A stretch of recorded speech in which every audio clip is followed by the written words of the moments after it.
CM Jagan పై దాడి బోండా ఉమా పనేనన్నారు వెలంపల్లి శ్రీనివాస్. రాళ్లు వేయాల్సిన అవసరం తమకు లేదంటూ కౌంటర్ ఇచ్చారు బోండా ఉమా. చంద్రబాబు ఆదేశాలతోనే బోండా ఉమా సీఎం జగన్ పై దాడి చేయించారన్నారని అన్నారు వెలంపల్లి. రాయి దాడి మూలాలు బోండా ఉమా ఆఫీస్ చుట్టే తిరుగుతున్నాయని చెప్పారు. ఎందుకు బొమ్మడికెళ్ళ దొంగలంటే బొత్తాలు తడుకుంటున్నాను, అసలుకి టీషర్ట్లు వేసుకుని మారు వేషాల్లో తిరగడం, ఇవన్నీ అంటే అతను తప్పు చేశాడని చెప్పని భయంతోనే తిరుగుతున్నాడు అనేది ఈరోజు ప్రజలు అనుకుంటున్నారు. ఈరోజు అంటే అంత దుర్మార్గం చేయడం అవసరమా బోండవమా నీకు?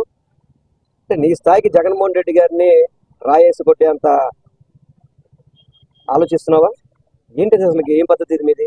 ఇప్పుడు పోలీస్ ఇన్వెస్టిగేషన్లో తప్పు చేసిన వాడు సతీష్ అని తేలింది, అయిపోయింది. అక్కడితో అయిపోయిన దాన్ని మళ్ళీ దుర్గారావుకి, అదే గూడెంలో ఒడ్డెర కాలనీలో ఉంటున్నటువంటి తెలుగుదేశం పార్టీలో ఉన్న దుర్గారావు ద్వారా ఇంకోళ్ళని, దీని ద్వారా మళ్ళీ ఇప్పుడు సజ్జల రామకృష్ణారెడ్డి మాట్లాడతాను, చంద్రబాబు ఉన్నాడేమో, బోండా ఉమా ఉన్నాడేమో, నారా లోకేష్ ఉన్నాడేమో. ఎందుకు ఇవన్నీ అంటా ఉన్నా?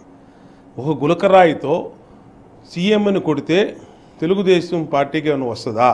నువ్వు సానుభూతి కోసం డ్రామాలు ఆపమని వైసీపీకి హెచ్చరిస్తా ఉన్నావు. బోండా ఉమా చంద్రబాబు యొక్క ఆదేశాల మేరకు మీరు స్టేట్మెంట్ చూశారు కదా. బోండా ఉమాది మొట్టమొదటి రోజేమో విజయవాడ వెస్ట్ నియోజకవర్గంలో రౌడీ షీటర్లు తీసుకొచ్చి వాళ్ళ కాళ్ళే రాళ్ళు వేసుకున్నారని చెప్పాడు. రెండో రోజు గులకరాళ్ళు అన్నాడు. మూడో రోజేమో అన్నా క్యాంటీన్ తీసేశారు కాబట్టి మా తాలూకా మనుషులే రాళ్ళు వేశారని చెప్పి అన్నాడు. ఎవరైతే ఈ ఘటనకి హత్యా ప్రయత్నానికి పాల్పడ్డాడో సాక్ష్యాధారాలతో సహా పోలీసులు పట్టుకున్నారు. పట్టుకొని ఒక వ్యక్తిని ఆల్రెడీ రిమాండ్కి పంపించారు. ఇంకొక వ్యక్తి ద్వారా కూడా ఇంకా ఇన్ఫర్మేషన్ తీసుకుంటున్నారు. ఈ మూలాలు ఎక్కడికి వెళ్ళి చూసినా కూడా బోండా ఉమా ఆఫీస్ చుట్టే తిరుగుతున్నాయి. అన్నీ కూడా అధికారులను బెదిరిస్తున్నారు.